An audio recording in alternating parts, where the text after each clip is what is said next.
As award-winning filmmaker Christian Pinto noted in the preface of my book, Zenith 2016, all serious researchers contend that the controversy over the so-called Washington, D.C. street layout forming a pentagram is not about whether it's truly there. Aerial photos clearly reveal that it is. Even the Masons who deny that they are responsible for it acknowledge its presence, but argue that Rhode Island Avenue does not extend all the way to complete the figure, and as such, the debate is twofold. Number one, was the D.C. pentagram street layout intentional, or simply the coincidence of geometric lines? Number two, why is the pentagram incomplete? Now, the answer to the second part seems to reveal the first. First, the unfinished pentagram is a well-known symbol in Freemasonry. As Manly P. Hall records in his writing, quote, "The pentagram is used extensively in black magic, but when so used, its form always differs in one of three ways. The star may be broken at one point by not permitting the converging lines to touch. When used in black magic, the pentagram is called the sign of the cloven hoof or the footprint of the devil," end quote. Now, of course, Hall was writing in the 20th century, but was that symbolism known by Masons during the founding era? The answer is yes. In fact, one of the most famous master Masons of all time was Johann Wolfgang von Goethe, who made use of such a pentagram in the play Faust, in which the character of Faust summons Mephistopheles, the devil, to make a pact with him.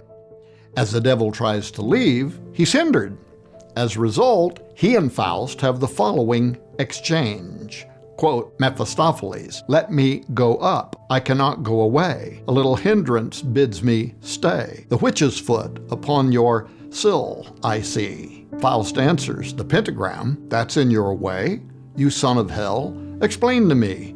If that stays you, how came you in today? And how was such a spirit so betrayed?" Mephistopheles answers, "Observe it closely. It is not well made.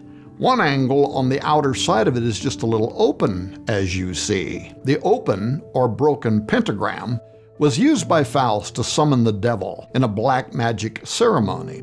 The famous author of the play, Goethe, was not only a Mason, but also a well-known member of the Bavarian Illuminati. And to this day, Freemasons proudly acknowledge that his writings are filled with Masonic symbolism, while books have been written about his Illuminist involvement. Now, Goethe published his first edition of Faust in 1790, and it was in the next 2 years that Pierre Elephant, with the possible help of Thomas Jefferson, came up with the street design for Washington, D.C. It's therefore provable that members of these secret orders were familiar with the idea of an unfinished pentagram before the street layout was complete. Now, admittedly, that does not of itself prove that the pentagram was intentional. But it is interesting that Goethe's play and the DC design were done during the same period. Because of the close interaction between the Freemasonry of America and that of Europe, it's entirely possible, I would say likely,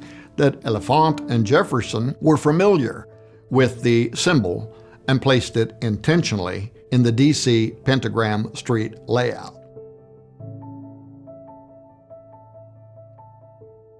Occultists around the world understand the power of these symbols and rituals, and they realize they're not only for conveying psychological concepts, but actually for coercing the mysterious and potent supernaturalism invited to take residence there.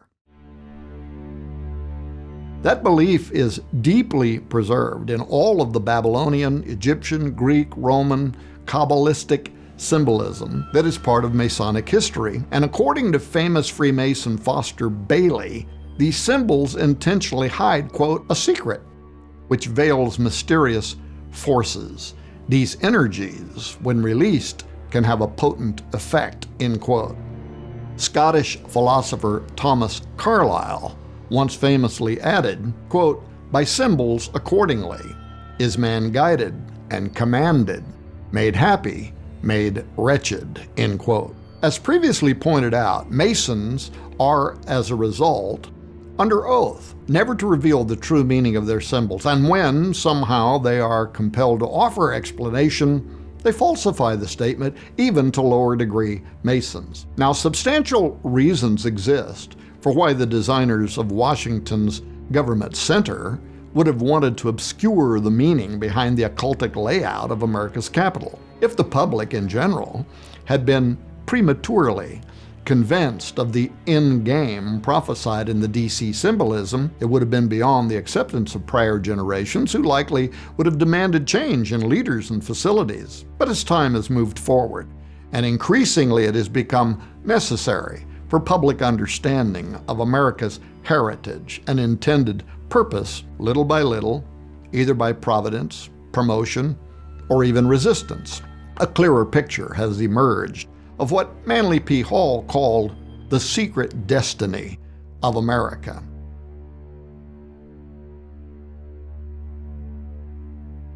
David Oveson, who became a Mason after writing The Secret Architecture of Our Nation's Capital, The Masons and the Building of Washington, D.C., whose works have been widely endorsed by Freemasons as well as Robert Hieronymus, who's considered to be one of the world's foremost authorities on the Great Seal. And of course, David Oveson's work earned praise from Fred Klangneck, the Sovereign Grand Commander of the 33rd Degree Supreme Council of Freemasons in Washington, D.C. And it confirms how such obfuscation was deployed on the Great Seal, down to the smallest detail,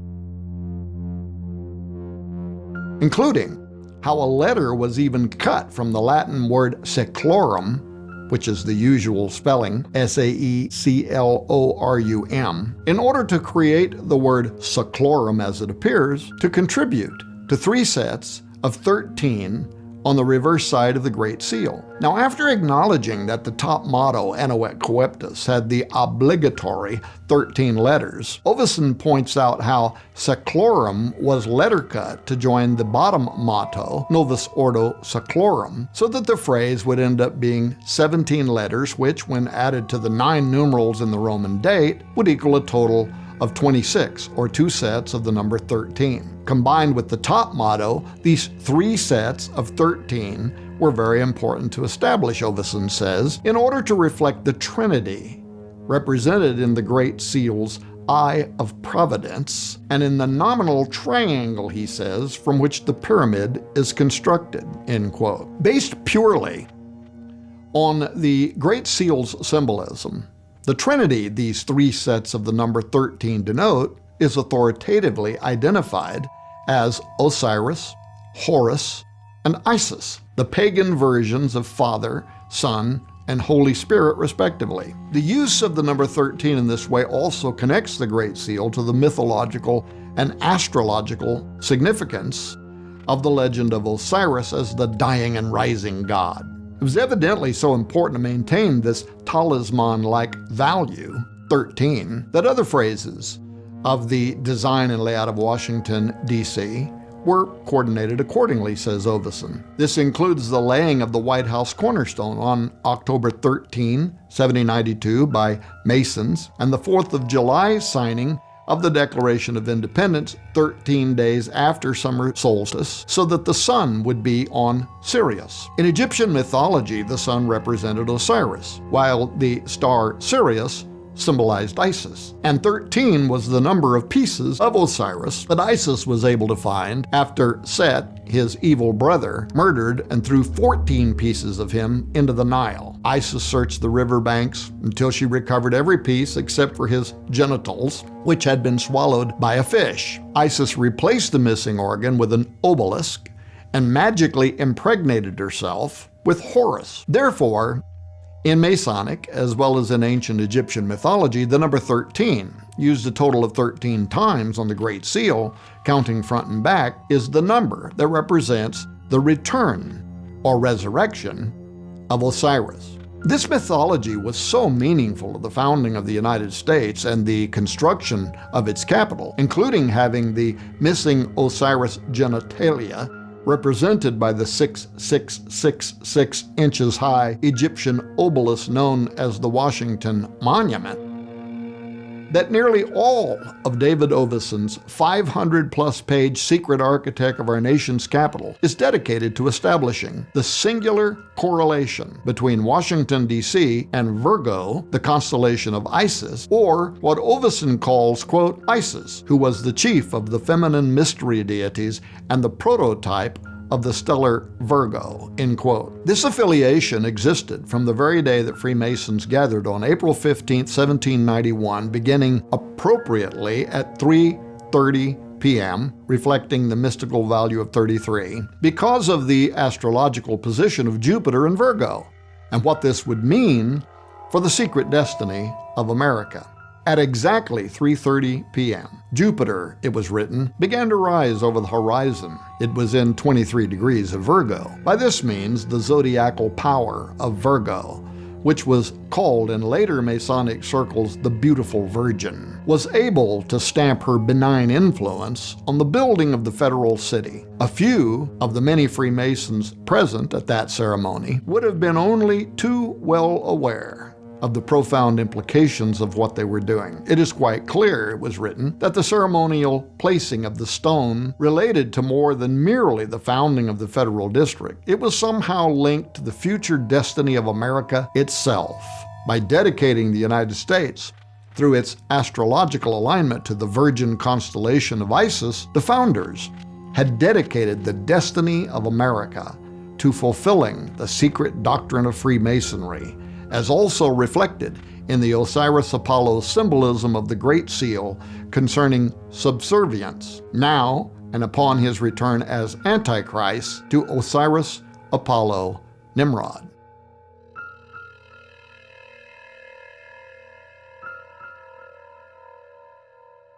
Interestingly, the same dedication to Osiris, Isis, Apollo exists in New York, where the events of September 11, 2001 initiated the push toward the Novus Ordo Seclorum. The Statue of Liberty in New York's harbor, which holds the Masonic Torch of Enlightenment, was presented in 1884 as a gift to American Masons by the French Grand Orient Temple Masons. Designed by French Freemason and sculptor Frederic Auguste Bartholdi, and built by another French Freemason, Gustave Eiffel, the statue was originally identified as the goddess Isis, with the statue's head formed to represent the Greek sun god Apollo, as preserved on an ancient marble tablet, today in the Archaeological Museum of Corinth, Greece. Apollo was represented as a solar deity, dressed in a similar robe and having on its head a radiant crown with the 7 spiked rays of the Helios, Apollo's sun rays, it says. The legend of Osiris and Isis, the connection with Apollo, the magical number 13, and the history surrounding their mythos is often openly discussed in Masonic and Brotherhood-friendly literature. For instance, in Morals and Dogma, Albert Pike enumerated the esoteric significance of the Osiris epic at length, adding that lower-level Masons, what sometimes is called blue Masonry, are ignorant of its true meaning, which is only known to those who are initiated into the mysteries, Pike said. He also spoke of the star Sirius, connected to Isis and it linked to Lucifer, Satan, as still glittering in the Masonic lodges as the blazing star. Elsewhere in Morals and Dogma, Pike reiterated that, quote, the all-seeing eye was the symbol of Osiris, and that the sun was termed by the Greeks the eye of Jupiter and the eye of the world, and his is the all-seeing eye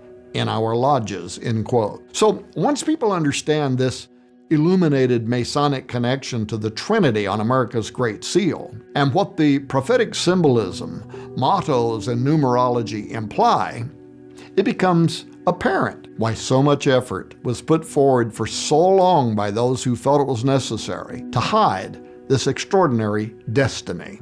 Oveson also acknowledges that conspiracy of silence as well, writing, quote, the motto at the top of the seal, Annuit Coeptus, is from Virgil, from the Aeneid. This is a prayer to the god Jupiter. We should observe that while the subject matter of the reverse of the seal is undoubtedly pagan, if symbolic of Hermetic Egypt, the superior motto is itself a prayer to a pagan god. Could this be the reason why there has been so much reluctance to bring the reverse of the seal into the light of day? Whatever the nature of the god, the prayer directed in this way is a petition that the daring undertaking, the secret destiny of America as symbolized in finishing the pyramid, may be completed and that the new age will find fulfillment. End quote.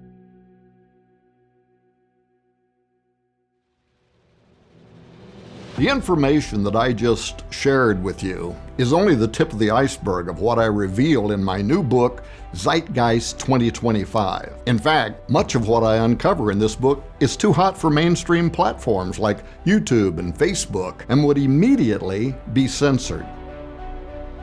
But now, for the first time ever, you are going to discover hidden secrets and forgotten prophecies surrounding the year 2025, how the current U.S. government is tied to America's occult destiny, lost prophecies from Qumran forecasting 2025 as the final age of man, why historians and intelligence agencies foresee a totalitarian world government by 2025, how America's capital city is laid out to actuate the arrival of the Antichrist, about the malevolent Orwellian trinity currently converging, the means by which the population's thinking and speaking are being homogenized to create a nation of assimilated devotees who are going to embrace the Antichrist, the deep esoteric meanings that names and titles held in ancient societies, the impact they had upon destiny, and what that precedent could mean now for America's near future.